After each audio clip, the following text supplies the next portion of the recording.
yang penting mah kan tersampaikan. Hah? Naon? Oh nya orang naraskeun ke Andi.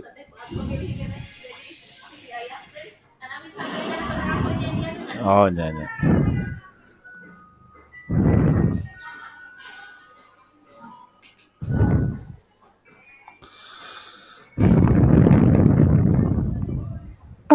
Ini maaf, filenya udah keluar belum ya? Udah, cuma panjang. Cuma oh nya nya. Kurang hiji amplop na tuh. Sabaraha itu teh? Kepala puskesmas. Sabaraha itu direct beli masih. Langsung mulai saja, Pak. Ya, mulai 100. aja. Bismillahirrahmanirrahim. Assalamualaikum warahmatullahi wabarakatuh. Ditulis we.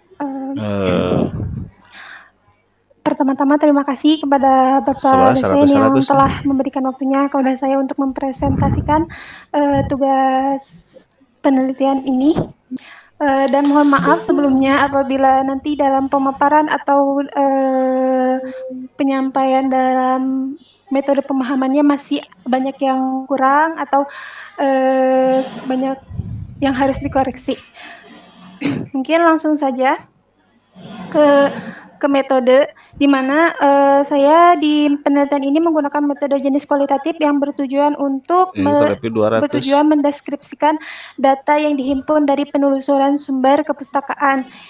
Dan pengumpulan data ini memakai teknik library research, yaitu menelaah buku-buku teks dan hasil karya ilmiah yang berkaitan dengan permasalahan penelitian ini. Dengan penerapan metode pemahaman kontekstual, yaitu memahami hadis berdasarkan latar belakang munculnya hadis yang dikaitkan dengan masa kekinian. Adapun pada tahap interpretasi yang digunakan yaitu menggunakan beberapa analisis atau pendekatan seperti historis, asbab al-wurud, dan isu kontemporer. Untuk pembahasan di sini yaitu meniup, di mana meniup menurut KBBI berasal dari kata dasar tiup yang berarti embus, sehingga kata meniup memiliki arti mengembus. Ada juga yang mengartikan membunyikan dengan mengembus, atau menyemburi atau memantrai, menjampi, dan juga ada ya mengobarkan. Dan untuk istilah minuman itu sendiri,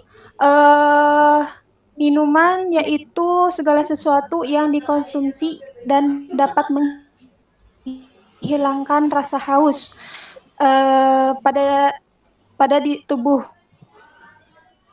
Itu. Dan untuk makanan, pengertian makanan yaitu segala sesuatu yang bisa dikonsumsi seperti lauk pauk, kue-kue, atau segala bahan yang masuk ke dalam tubuh yang membentuk atau mengganti jaringan tubuh, memberikan tenaga atau mengatur semua proses dalam tubuh.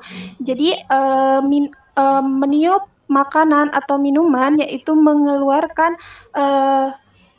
nafas atau menghembuskan napas dari mulut ke minuman atau makanan itu sendiri. Dan adapun hadis yang Rasulullah SAW sampaikan bahwa jika salah seorang dari kalian minum, maka janganlah ia bernapas dalam gelas.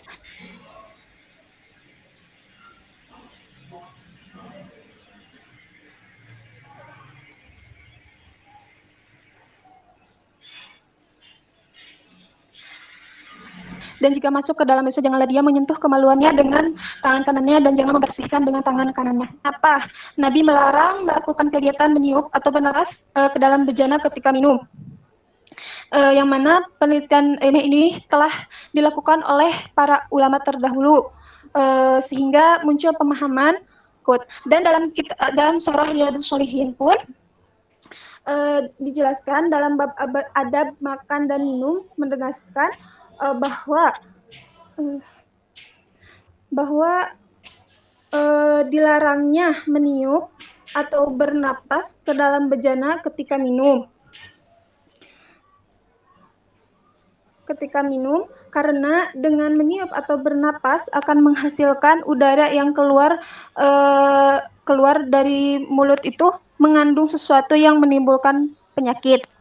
Dan selain itu ada juga paparan dari Imam Ahmad yang mana jika menyampaikan jika makanan telah memenuhi 4 kriteria maka telah sempurna, yakni jika disebutkan nama Allah di awalnya, memuji Allah di akhirnya, banyak yang memakannya dan halalnya makanan itu.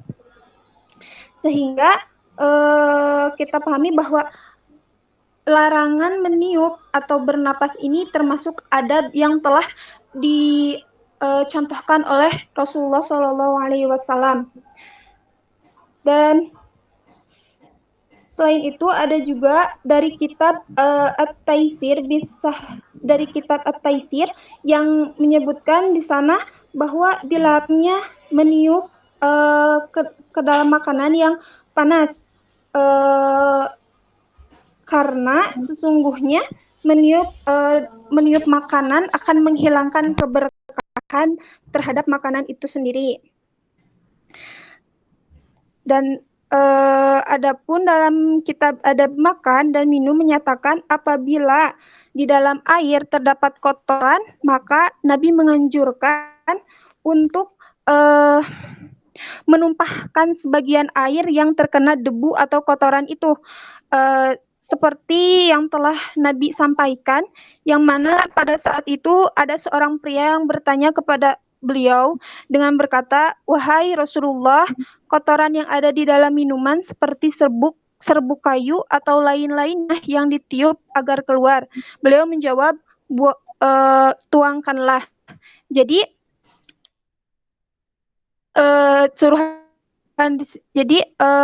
Rasulullah menyuruhnya untuk menumpahkan kotoran yang ada di dalam air tersebut.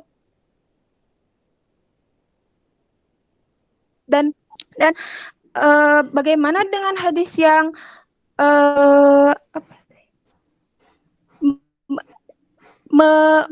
Rasulullah memerintahkan bernapas 3 kali ketika minum. Nah, hadis tersebut yaitu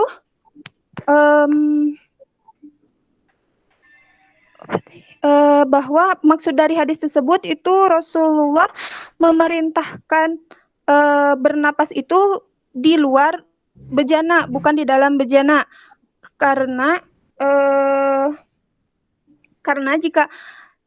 jika dilihat dari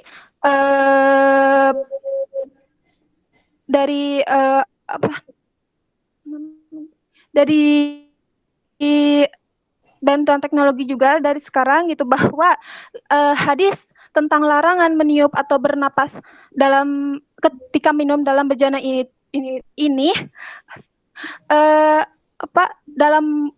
dalam ahli kesehatan pun sudah dijelaskan bahwa jika kita meniup pada makanan atau minuman yang panas akan menghasilkan asam karbonat, yang mana asam karbonat ini berasal dari gabungan dari karbon dioksida yang CO2 yang udara yang dikeluarkan dari mulut, dan H2O yaitu uap air yang masih panas. Nah, sehingga menghasilkan asam karbonat, yang mana asam karbonat ini sangat berpengaruh terhadap tingkat keasaman dalam darah. Sehingga akan menyebabkan suatu keadaan di mana darah kita akan menjadi lebih asam dari seharusnya, dan pH dalam darah pun menurun. Dan adapun selain larangan meniup, menurut kesehatan larangan meniup makanan atau minuman panas itu, ada juga sebagian ahli itu yang sudah meneliti bahwa makanan atau minuman yang dingin pun dilarang untuk ditiup. Kenapa? Karena di dalam mulut itu banyak sekali mikroorganisme yang yang dapat apa sih yang mengandung banyak penyakit gitu, sehingga dari situ mikroorganisme yang sudah ada di dalam makanan akan bertambah dengan mikroorganisme yang keluar dari mulut, sehingga itu dapat membahayakan bagi tubuh. Seperti itu.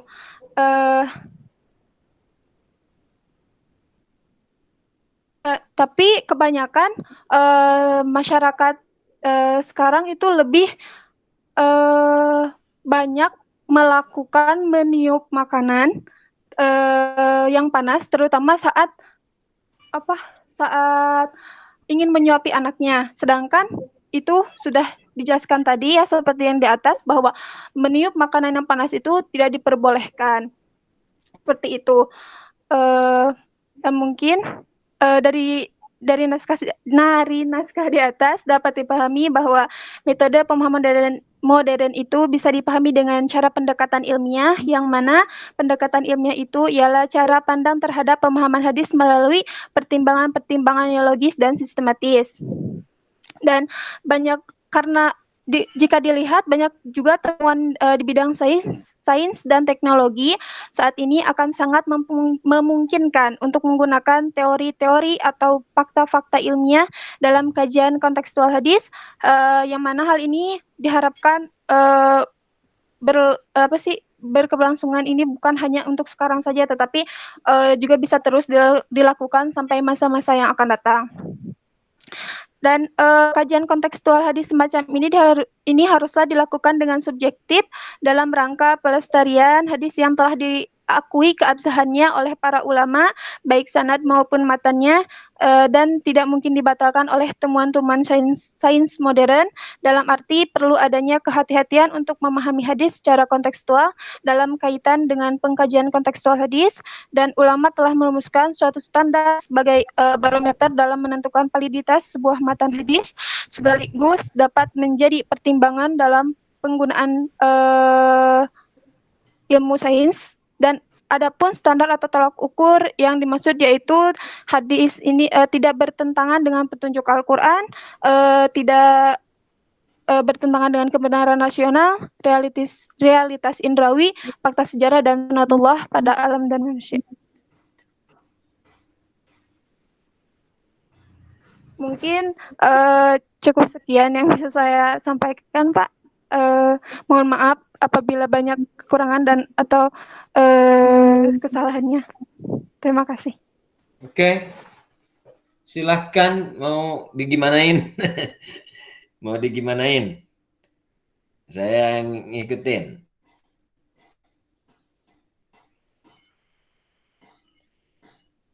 Oke, Bapak-bapak yang lain.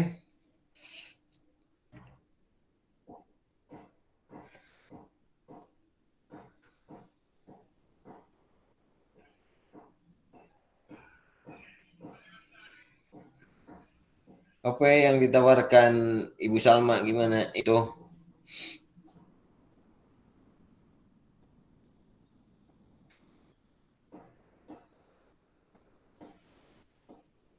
Ya mungkin dari semuanya ada tambahan atau pengkoreksian gitu terhadap makalah ini. Oke, kalau saya sih coba teori-teori modern untuk memahami teks itu apa aja? Mungkin pensyarahan, mencari. Ya, itu kalau menjelaskan hadis pasti pencerahan. Cuma kan ada pendekatan atau metodologi apa gitu kan, seperti ini kan pendekatannya sains ya, pendekatannya sains. Ketika teks didekati sains ya pasti harus teks itu mengandung hal yang berbau sains. Tetapi yang ingin kita coba lagi bagaimana metodologi sehingga metodologi pemahaman dengan sains itu sehingga teks itu masih tetap dalam kerangka keilmuannya. Artinya ilmu hadis itu tidak baik itu pendekatan metodologi pemahaman teks konvensionalnya juga masih bisa mewarnai. Kemudian ini sains kan gini, sains misalkan ketika posisi ini kan tentang meniup makanan ya, efek sains dalam artian kedokteran itu kan hanya melihat efek dari apa yang dilakukan dari sebuah tiupan. Artinya, ketika ditiup makanan adalah A, B, C, D. Nah, sekarang apakah dalam kerangka yang konvensional mengaitkan itu apa maksudnya ya, membangun sebuah metode untuk memahami teks yang seperti itu, kemudian dengan menggunakan pendekatan kedokteran itu lebih nampak gitu ya. Kalau teksnya hadis itu seperti apa sih? Teksnya dulu. Hadis yang barusan bukan Pak? Ya. Bentar Pak. Teksnya janganlah bernapas ke dalam gelas. Dan jika masuk ke dalam WC, janganlah dia menyentuh kemaluan dengan tangan kanannya dan jangan membersihkan dengan tangan kanannya. Karena ketika meniup akan menghasilkan udara yang keluar dari diri seseorang itu mengandung sesuatu yang menimbulkan penyakit. Kan kalau fikih kan gampang ya, kalau mengkajinya pendekatannya fikih yang digunakan misalkan, apakah itu menjadi sebuah keharaman fikih yang ngomong? Apakah larangan itu haram atau larangan itu makruh atau seperti apa, kan itu fikih yang berbicara gitu kan? Yeah. Nah, pendekatannya sangat hukum itu kan kelihatan. Nah, sekarang apakah ada alat bantu untuk memahami sehingga kalau berdasarkan fikih itu makruh, sekarang apakah dalam batasan apa, ahli kedokteran itu memang menjadi tidak boleh, haram sama sekali atau apa kan? Nah, itu kan efek dari pendekatan, maksud saya ke sana sih.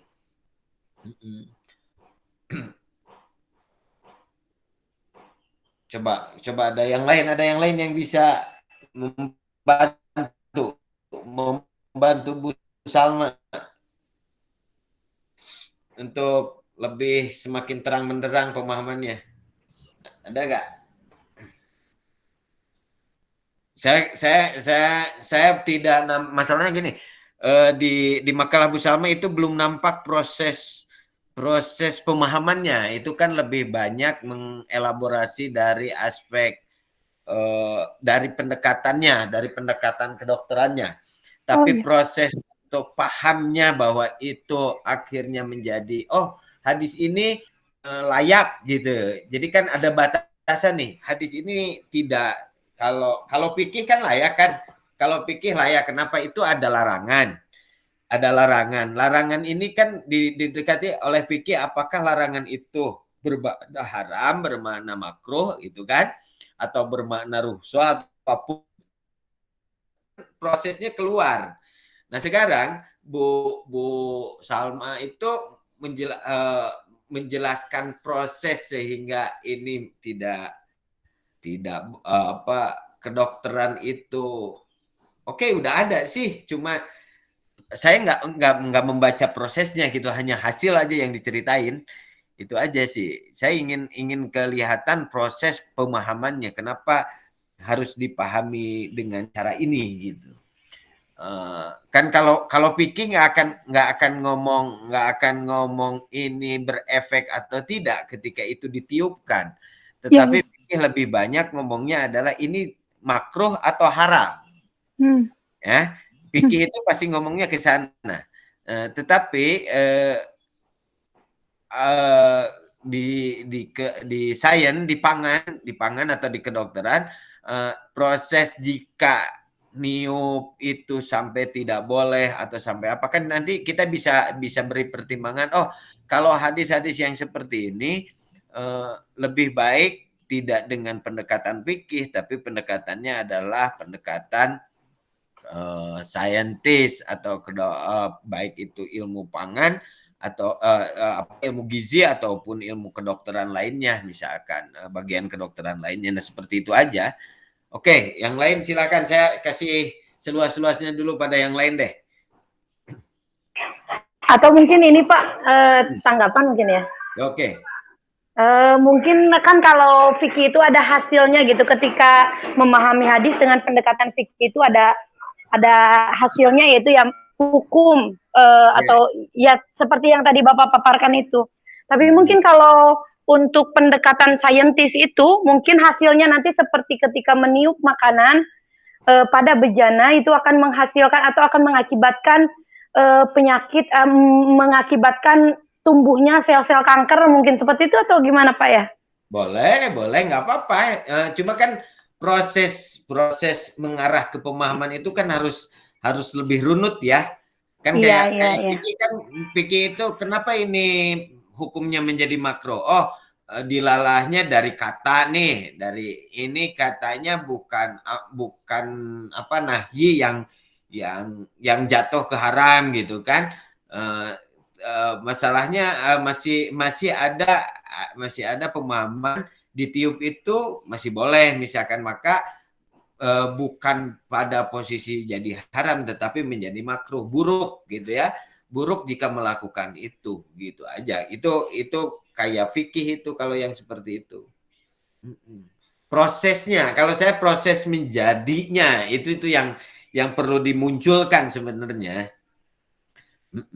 Proses menjadinya yang agak susah. Oh iya. Kan kayak gini nih, ayat itu kan hanya dua bentuknya, larangan dan perintah kan? Iya, Pak. Sekarang larangan itu kan kalau hukum asalnya tidak boleh, haram. Tetapi kalau pendekatan fikih, karena fikih sudah membangun bahwa hukum itu bukan dua, tetapi ada 5, maka dengan sendirinya dia harus menggeser yang asalnya haram itu, kalau untuk mendekati ke situ adalah makruh. Contoh, kalau halal ada yang wajib, yang boleh itu ada yang wajib, ada yang mubah, ada yang sunnah. Kan jadi bergesernya lebih banyak malah kalau yang halal. Ya, kalau yang amar gitu kan, bisa jadi perintahnya wajib, perintahnya menjadi sunat, atau menjadi mubah, kayak kulu wasrobu kan itu amar sama, benar nggak? Iya, Pak. Proses menjadi amar menjadi sunnah, amar menjadi wajib, amar menjadi mubah, itu kan ada proses penjelasan yang argumentatif gitu loh. Nah, sekarang saya sih sebenarnya cuma satu ingin kelihatan dari makalah Bu Salma, bahwa pendekatan yang seperti ini gitu, hadis-hadis yang seperti ini itu lebih pilihannya adalah menggunakan pemahaman dengan pendekatan apa, itu akan kelihatan. Jadi hadis ini kalau dihubungkan dengan kajian fikih akan seperti ini nih. Ada pembandingnya kan pasti kan, akan munculnya yang tadi itu. Kalau dipakai tarbawi misalkan, mengajarkan anak untuk tidak meniup makanan dalam bejana, tetapi itu tetap tidak memiliki kesempurnaan pemahaman, karena menurut Ibu Salma nih, hadis-hadis yang bentuknya seperti ini, atau mau bentuk mau materinya seperti ini, itu cocok dengan pendekatan modern, dengan ilmu-ilmu modern bantu gitu ya, ilmu bantu. Nah, ada parameter. Kalau saya sih pakai parameter mungkin lebih senangnya. Coba parameter menerapkan sebuah pendekatan modern untuk memahami hadis itu apa saja? sebelum masuk untuk dikaji atau pada pasca pengkajian.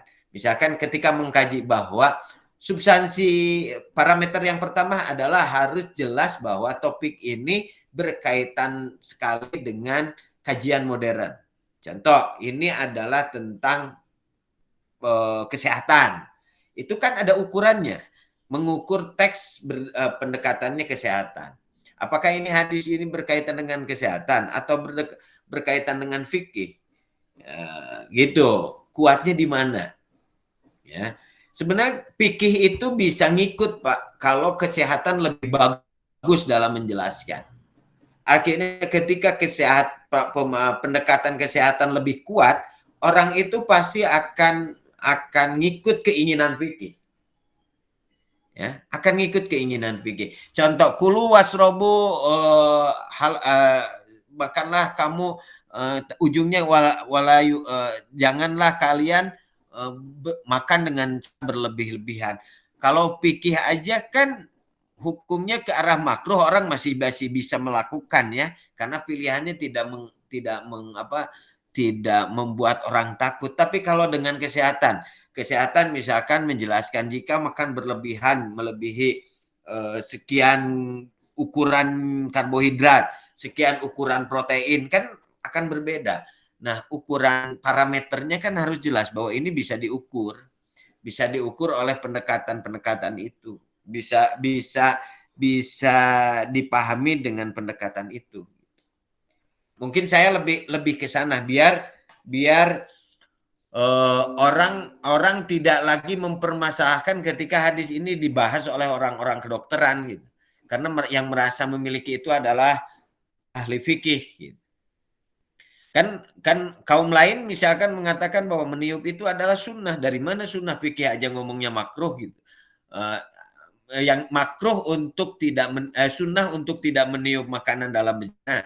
Tetapi kalau ditiup menjadi makruh misalkan ya. Kan sebenarnya kalau sunnah kan definisinya dengan makruh jadi lain. Oke, itu biarkanlah, itu parameter fikih ya. Tapi saya ingin tambahan masukan untuk Bu Salma ke depan. Mau seperti apa?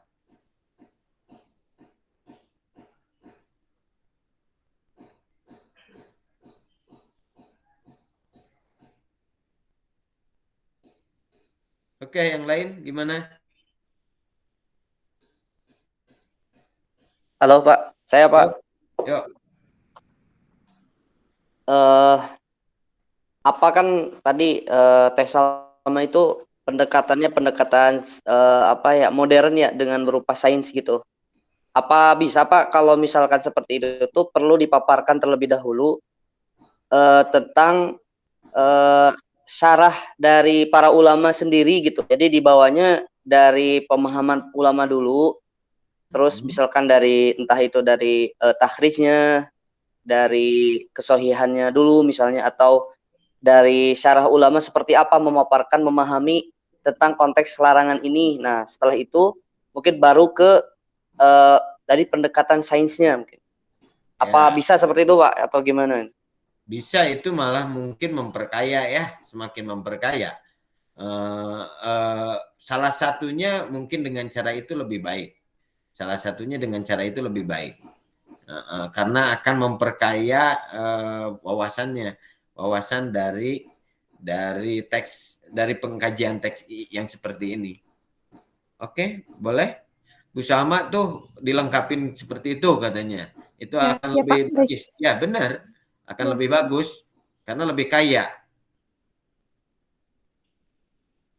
Yes, kalau menurut saya sih gitu, gini Pak, soalnya alasannya supaya gini, orang awam gitu kan lihatnya seolah-olah ulama tuh tidak menjelaskan ini, yang bisa menjelaskan ini tuh hanya tim kesehatan saja gitu, atau dari terkesannya seperti itu, seolah ulama-ulama pensyarah itu tidak menjelaskan ini, yang akhirnya orang-orang awam itu rujukannya ke ilmu kedokteran. Dikhawatirkan ketika ada hadis-hadis yang berkaitan tentang kesehatan lah, seperti yang tadi meniup itu, dikhawatirkan mereka bertanyanya malah ke ilmu kedokteran gitu, padahal bisa jadi ada pertentangan lah di kalangan para ulama itu sendiri. Khawatir seperti itu, maka kalau bisa dibahas dulu dari si syarahnya tadi gitu, seperti itu sih.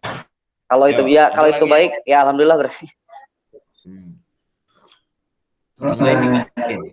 Ada ya tadi juga nambahin dari Kang Said. Jadi kan yang namanya kedokteran itu kan terus berkembang.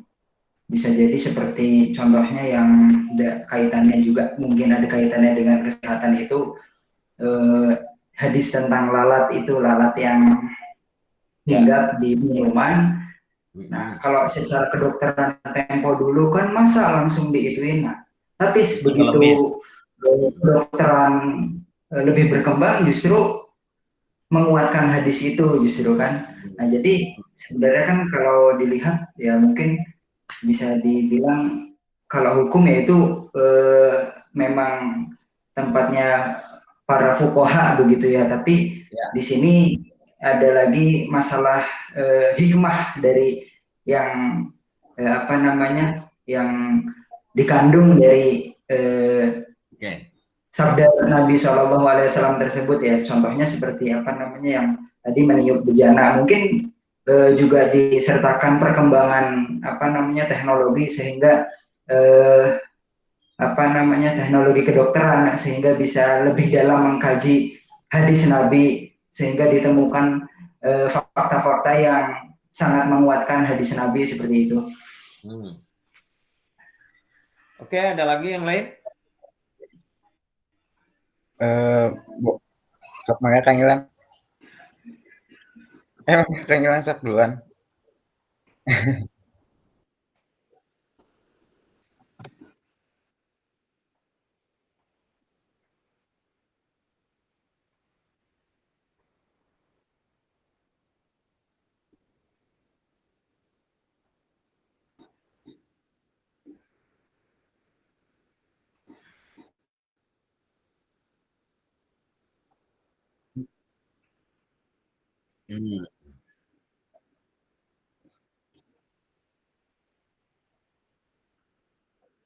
Kebesekannya ya namanya.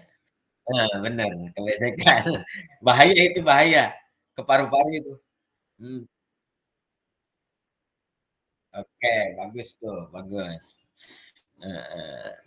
Bu Salma bisa dinampakkan hadisnya aja, Bu Salma. Di hadisnya aja dimunculin. Ya Pak, bentar. Oke, yang lain ada itu tadi Pak Muhammad siapa tuh? Ya, enggak, satu lagi yang tadi yang sebelum Pak Ilan yang mau bertanya juga. Oh, silakan. Digedein, Bu.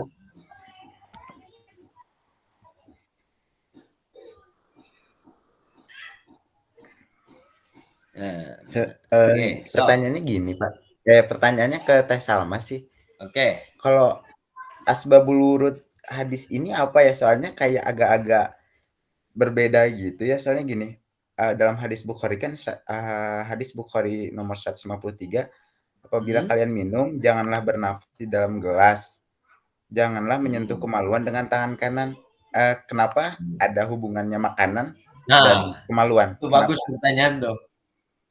Maksudnya kayak timpangnya agak-agak, contoh kita lagi makan nih, kita ngomongin hal yang tentang kemaluan kan nggak masuk ya. Kayak gitu guys. Kok Rasulullah ngebahasnya kayak gitu ya?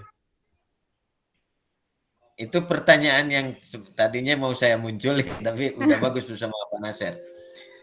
Ini redaksinya kalau dilihat itu membingungkan karena termanya aneh gitu ya. Iya Pak. Saya bukan mengkritisi Bukharinya, tapi apa hadis ini kumpulan dari hadis potongan atau bukan? Sebab yang pertama ngomongin makanan, kemudian ngomongin tentang ke WC gitu kan. Kemudian ngomongin tentang jangan menyentuh kemaluan kan gitu. Ini gimana? Apa ini pengajaran atau seperti apa? Memang itu perlu ditanyakan. Oke, gimana? Itu perlu pembahasan yang lain sebenarnya. Ya Pak, suaranya ada nggak Pak? Ada. mungkin mau menjawab dulu yang Pak Ilan ya. Yang Pak Ilan. Waktu itu sebenarnya saya juga pernah ngebahas tentang nah ini tuh sebenarnya diambil dari bahan skripsi saya yang dulu yang ngebahas tentang larangan meniup dengan meniup dan bernapas menurut dengan kajian ilmu ikhtilaf al-hadis. Karena kan kalau dilihat ya hadis yang ini, larangan ini dengan bernapas mungkin kalau secara makna bertentangan kan.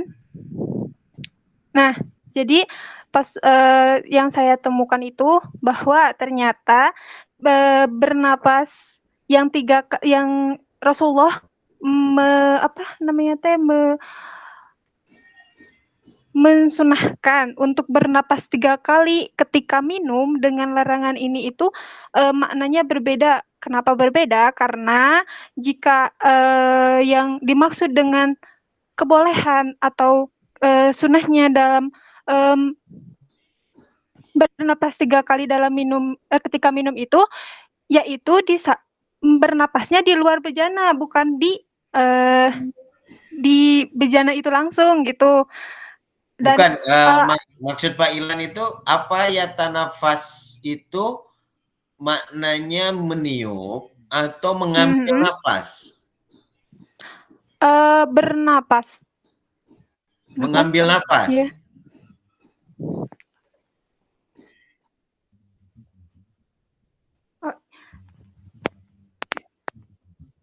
Ya, itu.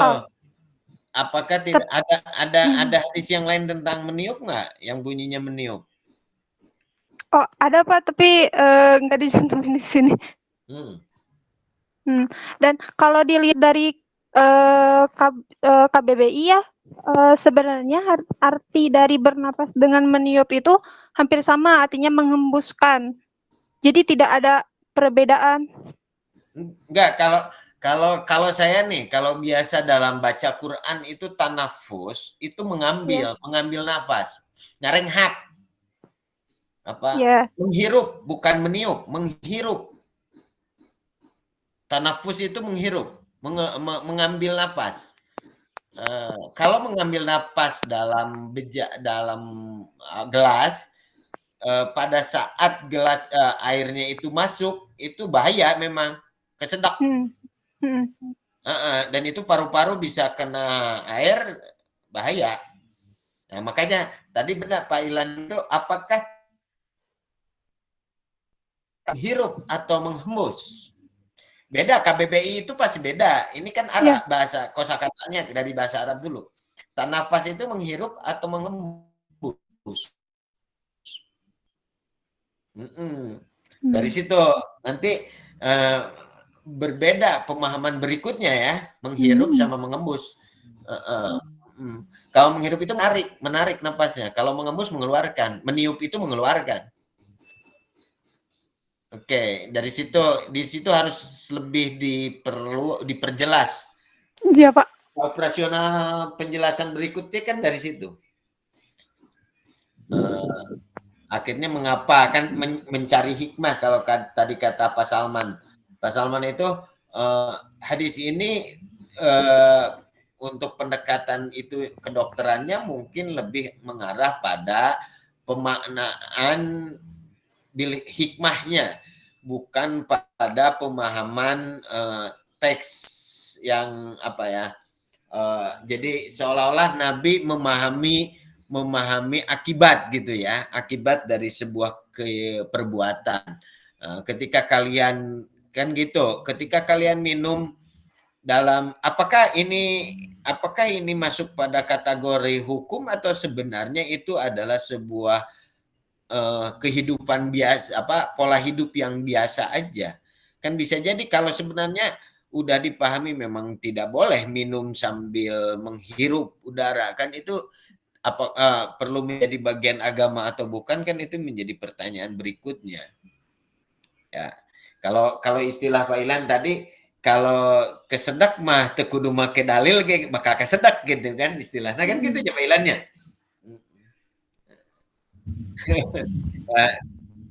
Ya, tanpa dalil pun orang udah tahu kalau minum sambil bernapas masih kesedak. Apakah perlu dalil agama? Nah, itu kan jadi persoalan berikutnya. Coba cek aja ini kan. Kalau saya kan melihat hadis ini di Bukhari itu kan tidak untuk menjelaskan tanafusnya, tetapi ketika masuk pada kholaknya, ini kan di bab itu kan, babnya. Bab kita butuh haro masih di kita butuh haro ini. Tapi di hadisnya ini Pak, mohon maaf ini Ya. mungkin menambahkan sedikit ya. Yuk. Itu di hadisnya Imam Tirmizi di Sunan Tirmizi itu memang ya tanafas au yanfuhu fihi gitu. Au yanfuhu fihi. Jadi ya tanafas di situ ada au atau huruf atap di situ maksudnya atau meniup. Jadi ya tanafas di situ diartikan yanfuhu fihi. Oke, Dalam hadisnya boleh. Tirmizi. Sekalipun mungkin kita bisa memperdapatkan apakah yang aslinya ya tanafus atau ayan fuhu. Kan itu dua makna yang berbeda. Iya, yang saya temukan di redaksinya Tirmizi seperti itu. Jadi ada ao, kan biasanya hadis banyak tuh yang ao gitu, langsung ada syarah atau langsung ada murodifnya gitu biasanya. Ya, oke. Itu kan kalau ao bisa kalau dari aspek kajian hadisnya, au itu sedang menunjukkan keraguan si perawi. Apakah kalimatnya ya tanafas atau yanfah? Ada lagi ini mungkin Oke. masukan buat Teh Salma ya. Kan ulama terdahulu itu kan diantaranya Ali bin Madini itu mengatakan ya, sebenarnya hadis itu tidak akan bisa diketahui makna secara utuh dan kesalahan dalam hadis tersebut sampai hadis-hadisnya itu dikumpulkan dari berbagai jalur sehingga jalur satu sama lain itu bisa melengkapi untuk supaya hadis itu bisa dipahami lebih pas begitu. Nah mungkin ini bisa jadi tambahan masukan begitu. Jadi hadisnya ada bagusnya juga dibahas turuknya begitu. Cuman memang kalau bahasnya turukul hadis memang agak lebih rumit begitu. Cuma nanti akan membuahkan hasil lafaz yang paling pas begitu, yang paling pas. Juga kalau kita susah mungkin kita bisa merujuk ke kitab-kitab para ulama ya yang sudah menyambungkan berbagai turuk hadis, kemudian sudah disimpulkan turuk yang paling pas untuk memaknai hadis ya, supaya hadis itu betul-betul diketahui. Ya seperti itu mungkin sama. Ya, hatur nuhun.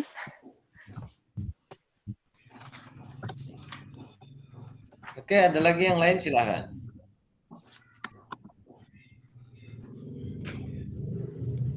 Kemudian juga sepertinya itu bukan nggak ada sangkutannya sama hukum, iya nggak sih? Itu lebih ke adab sepertinya. Ya, boleh. Masuk ke adab bisa. Perspektifnya ke sana boleh, nggak apa-apa. Makanya tadi kan saya parameter hadis ini bisa idza syabah dukung pada tanafas fil ina ya oke. Bil jajam la nahiyah bisa bisalasa.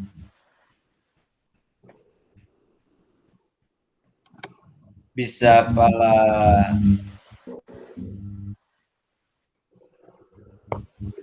tanafus bisa tanafas ya.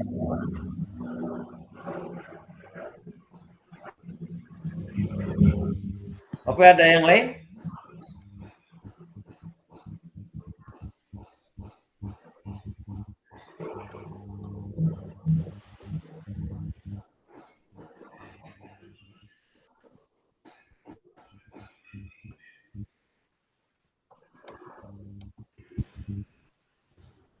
Itu bisa dirujuk di penjelasan Ibnu Hajar di bab asyribahnya di hadis Anas ya.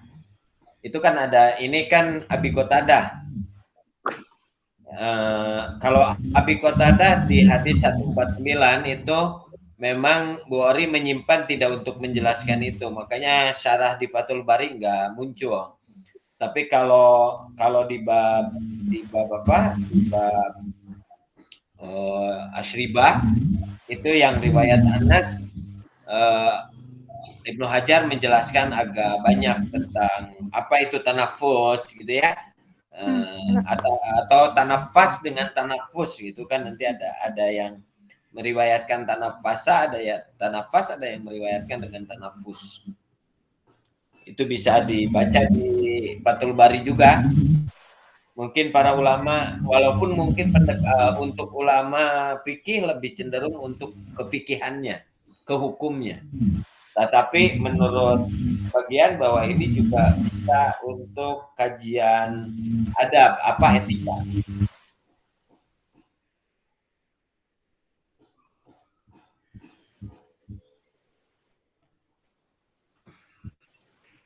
Oke, ada lagi yang mau ngasih tambahan ke Bu Salma? Biar nanti Bu Salma bisa menyempurnakan apa makalahnya.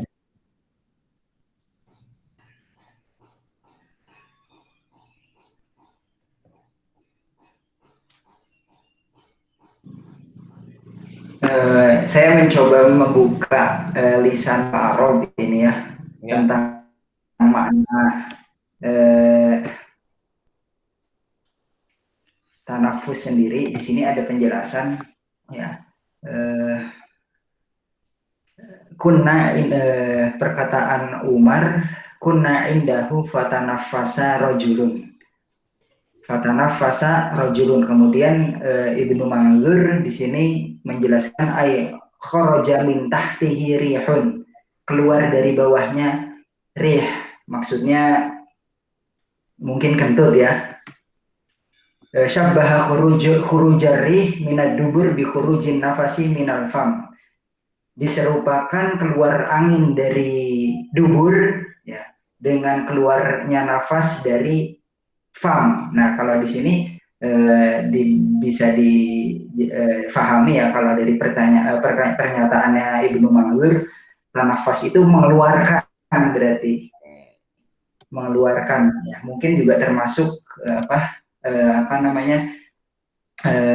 menghirup juga, karena kan nggak mungkin orang mengeluarkan nafas tanpa menghirup terlebih dahulu, seperti itu.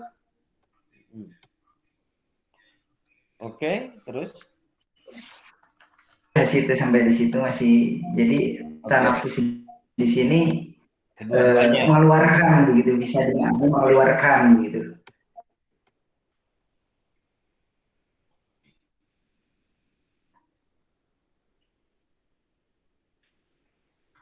mengeluarkan, tanafus mengeluarkan. Oke, mengeluarkan angin. Ya. Mengeluarkan angin baik itu dari bawah maupun dari atas, seperti itu. Oke. Yang lain?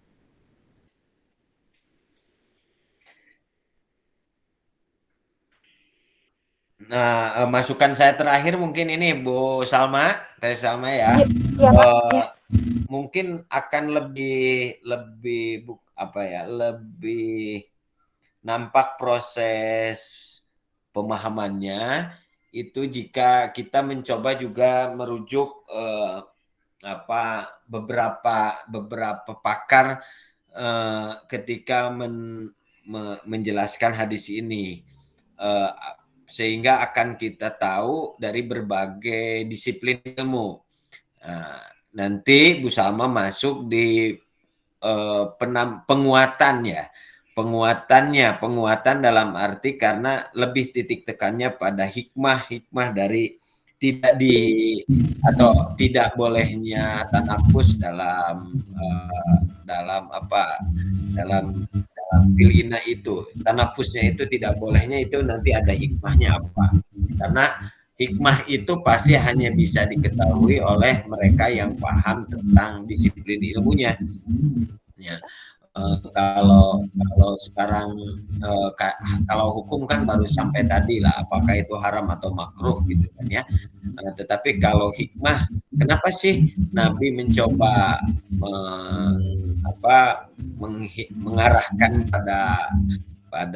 pada kita untuk tidak melakukan itu? Pasti hikmah, dan itu akan sedikit memberikan gambaran tentang sosok Rasul. Kan kalau itu mengandung hal yang mungkin di waktu itu tidak lazim, maka pasti ada pengetahuan awal kepada Nabi sehingga Nabi melarang. Jadi kan kalau larangan itu karena adat istiadat, itu akan berbeda dengan larangan yang muncul pengetahuannya dari Allah. Karena kita tahu Nabi itu ummi, Nabi itu belum banyak tahu apa-apa, kemudian dikasih pengetahuan, sehingga pengetahuan ini kan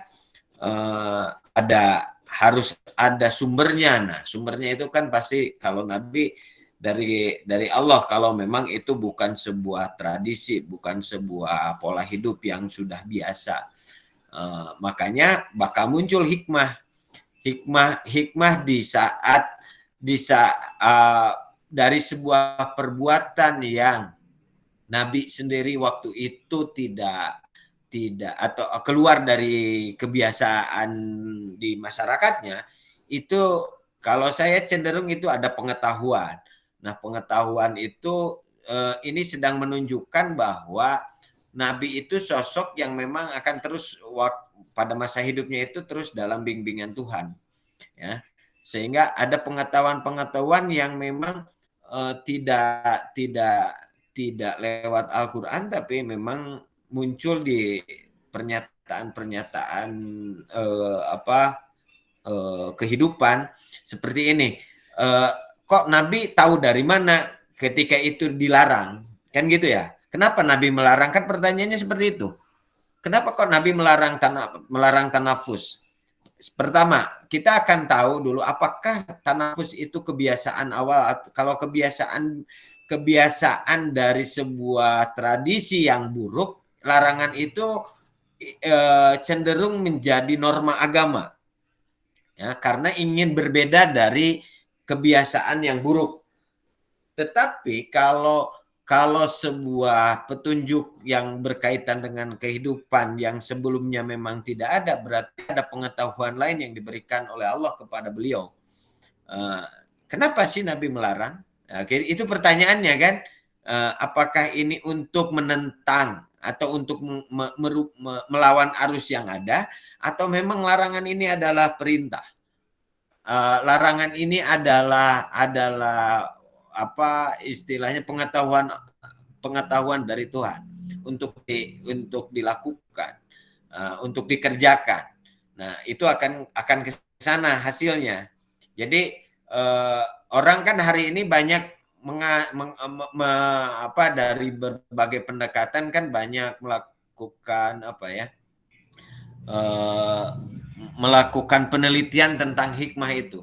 Contoh kayak tadi kalau Kang Salman nyontoin lalat, Nabi sampai hari ini kan itu jadi debatable. Akhirnya ketika orang tidak mampu kan gitu ya, ketika orang tidak mampu mengatakan bahwa hadisnya itu yang menjadi bermasalah kan.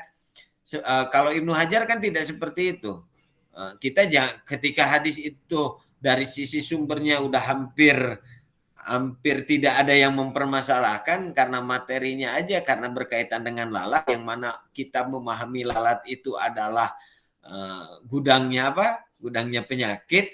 Sekarang makanan air sudah dihinggapi lalatnya harus ditenggelamin gitu kan. Itu kan sampai hari ini menjadi perdebatan. Ada yang kalau Ibnu Hajar takwilnya yang harus dikuatkan, bukan menghilangkan teksnya. Nah, kalau saya jangan-jangan memang ada pengetahuan lain yang memang belum bisa dibuka, dan itu adalah pengetahuan dari Allah Subhanahu wa taala yang diberikan kepada Nabi. Kelebihannya kan di situ. Nah, seperti ini, apakah ini larangan? Apakah larangan itu sebuah perbuatan yang sifatnya untuk melawan arus di masa itu atau bukan. Kalau melawan arus jelas itu menjadi bagian dari agama. Kalau melawan arus, kalau menurut saya melawan arus itu bagian karena mengeluarkan sesuatu dari yang dianggap jelek dan itu berkaitan dengan agama. Tradisi buruk ya, tradisi yang sudah ada dan tidak dipermasalahkan sekarang dipermasalahkan, maka itu adalah sebuah perlawanan. Kalau sekarang di wilayah itu tidak ada kaitan, hanya bukan sebuah perbuatan yang memang, contoh gini, maksud saya di Arab itu orang suka niupun makanan gitu loh, niup sehingga kalau tidak ditiup orang Arab akan marah gitu kan. Nah Nabi melarang itu berarti ada kaitan dengan ajaran. Itu punya nilai agama. Sekarang ternyata niup makanan itu bukan tradisi yang sangat masif di Arab, tetapi kok Nabi sampai melarang? Berarti ada pengetahuan lain, hikmahnya yang bisa dicari. Ya. Kalau larangan terhadap tradisi jelas itu menjadi bagian dari agama. Kalau bukan larangan, kalau bukan perlawanan terhadap tradisi yang ada, boleh jadi ada pengetahuan lain, ya, pengetahuan yang datang berikutnya, yang itu juga sedang menunjukkan seorang nabinya, tentang kenabiannya, sedang menunjukkan tentang kenabiannya.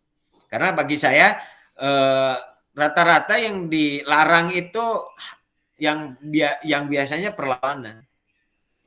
Sekarang kalau bukan perlawanan apa? Makanya pasti ada pengetahuan. Ya, ada pengetahuan lain. Nah, jadi tolong Teh Salma itu berikutnya coba dipetakan, ditambahkan beberapa komentar dari pakar yang memang mencoba menggali isi hadis itu. Isi hadis itu apakah terbatas pada hanya kaitan hukum atau justru menarik pemahaman yang lainnya. Tapi saran tambahnya, tolong ketika memberikan pemahaman itu prosesnya harus jelas. Seperti kayak tadi kalau saran Pak Ilan kan, ini objeknya apa sih? Tanafus itu apa? Nah itu sedikit dibuka dulu. Pil ina, apakah makanannya itu harus pada saat di dalam bejana atau ketika sudah di luar bejana? Contoh, kalau orang Sunda kan makan pakai tangan ya, orang Arab juga sama pakai tangan. Itu kan udah di luar bejana. Apakah di dalam tangan itu setiap makanan yang tidak boleh ditiup atau hanya makanan yang pada saat masih dalam wadahnya? Kan kalau dalam wadahnya juga banyak bentuknya. Apakah wadah yang memang ketika kita mengeluarkan udara itu, si udara akan diam di situ atau seperti apa? Kan itu bisa multitafsir. Pil ina itu apakah di wadah yang memang tertentu atau seluruh wadah apapun bentuknya?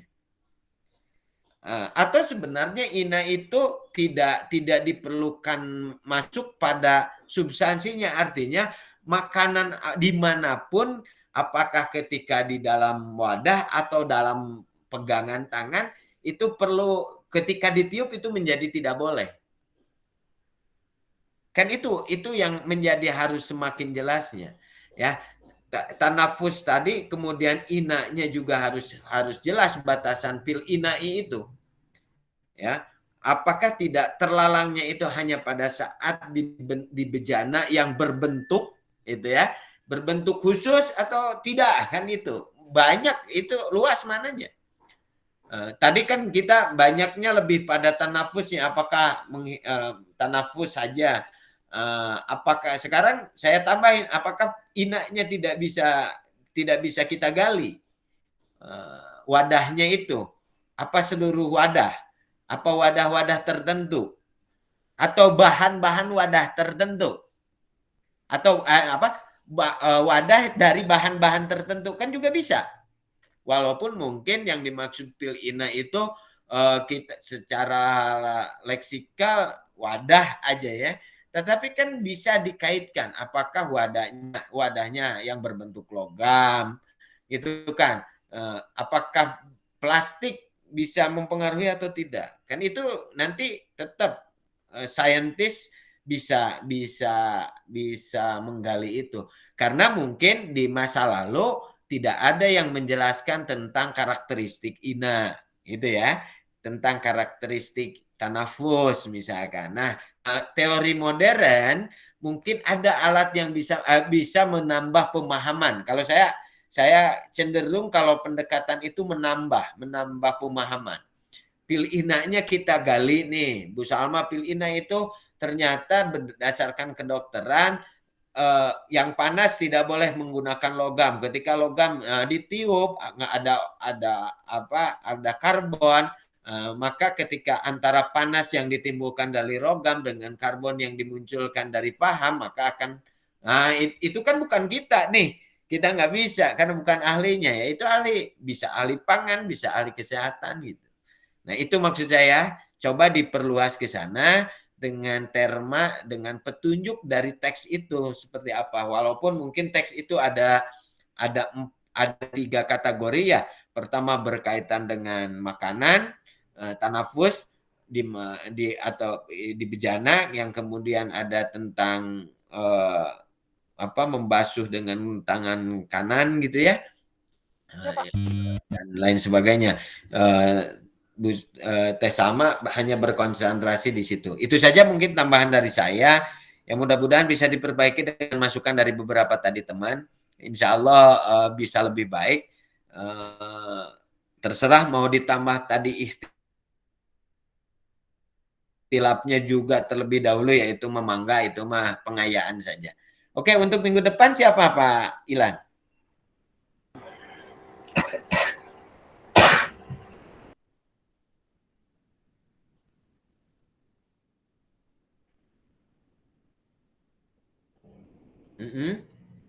Tentang apa? Tentang ini Pak, apa namanya, pemahaman Imam Syauqi terhadap hadis-hadis terkait dengan najis. Imam Asy-Syauqi. Asy-Syaukani. Asy-Syaukani, astagfirullah. Ayo. Asy-Syaukani. Asy-Syaukani di sebut apa? Kitabnya Nailul Autar. Nailul Autar. Oke, kita akan mencoba minggu depan. Silakan Bapak Ibu mencari dulu informasi bagaimana metodologi Asy-Syaukani dalam memahami hadis ya, memahami teks hadis. Baik, walaupun mungkin kita udah sedikit paham Nailul Autar arahnya kemana, tetapi yang kita lihat adalah proses dalam memahami hadis yang ditawarkan oleh Asy-Syaukani. Mudah-mudahan kita mendapatkan ilmu di hari ini dan juga di kemudian hari, dan mudah-mudahan kita bisa memanfaatkannya di dalam kehidupan kita, baik untuk kita sendiri ataupun untuk orang lain. Mungkin itu saja dari saya ya Pak Ilan ya.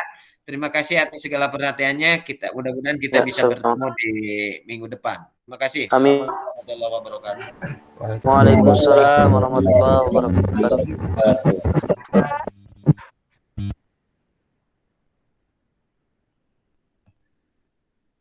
Kang Afrizal, ayo buat ram. Di Ciamis dah, tuh Kapres. Tuh.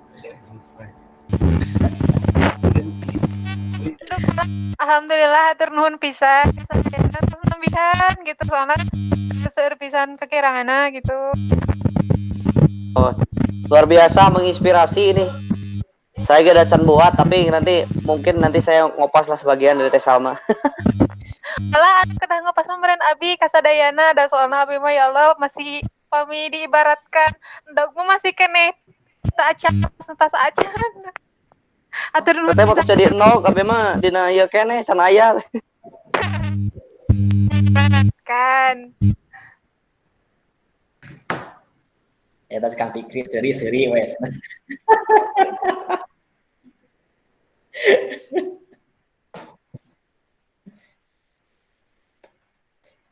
Berarti Pak Pres, sadayana tos ieu atau aya jadwal presentasinya.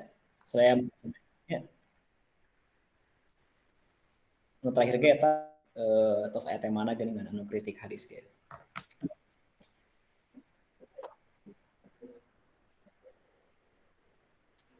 Terus pas salapan ya. Pun mas lah.